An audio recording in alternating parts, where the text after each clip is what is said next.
In Chapter 6, we're going to talk about the energy of life. So we're going to start with photosynthesis, which is just a biological process that's going to transform solar energy into chemical energy. So specifically into energy that's stored into carbohydrates like glucose. So this process is carried out by plants, which you probably know, but it can also be carried out by algae and cyanobacteria. So basically any organism that is classified as a producer, because it means that they can create their own food. And in doing so, they actually support all of the consumers, which are organisms that rely on the producers for their energy needs. So in plants, photosynthesis is primarily going to occur in the green portions, especially the leaves. So carbon dioxide from the atmosphere is going to enter the plant through these small openings on the leaf surface called the stomata. And at the same time, water is going to be being absorbed from the soil through the plant's roots. Once inside the leaf, both the carbon dioxide and the water are going to diffuse into the mesophyll cells, where they are transported into the chloroplasts.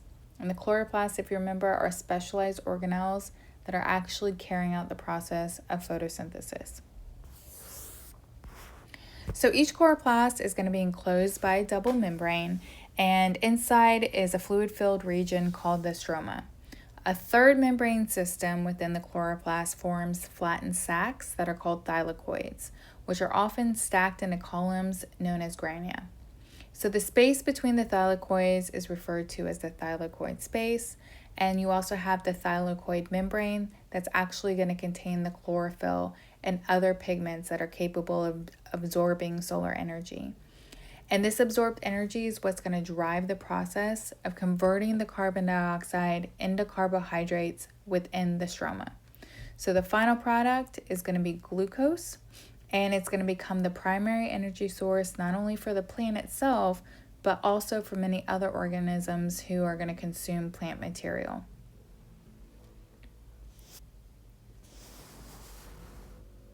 So interestingly, the process of photosynthesis begins with the same molecules that are produced by cellular respiration, which are carbon dioxide and water. So during photosynthesis, hydrogen atoms are going to be removed from water molecules and are added to carbon dioxide molecules. And this transformation is going to require solar energy in order for it to occur. So as a result, this reaction, oxygen is going to be released as a byproduct from the oxidation of water. And the final product of photosynthesis is going to be glucose, which is just a simple sugar that's going to store chemical energy in its bonds. So photosynthesis is divided into two main sets of reactions. We have the light reactions and the Calvin cycle reactions. The light reactions are going to take place in the thylakoid membranes. During this stage, the chlorophyll is going to absorb solar energy, which is going to energize electrons. Water molecules are going to be split, which is also referred to as oxidized, in order to release electrons and hydrogen ions and oxygen gas. The energized electrons are then going to move through an electron transport chain, which is ultimately going to lead to the production of ATP, which again is our cell's energy currency. Additionally, we have NADP, which is going to pick up energized electrons and hydrogen ions to form NADPH, which is a high energy electron carrier. The second phase is going to be the Calvin cycle reactions, which are going to occur in the stroma of the chloroplast. During this phase, carbon dioxide is going to be taken up from the atmosphere, and the ATP and NADPH that were produced in the light reactions are going to be used to reduce the carbon dioxide into organic carbohydrate molecules, which are typically glucose. So these stages are going to work together to convert solar energy into a stable chemical form that can be used for energy and growth by the plant and ultimately by all life that depends on it.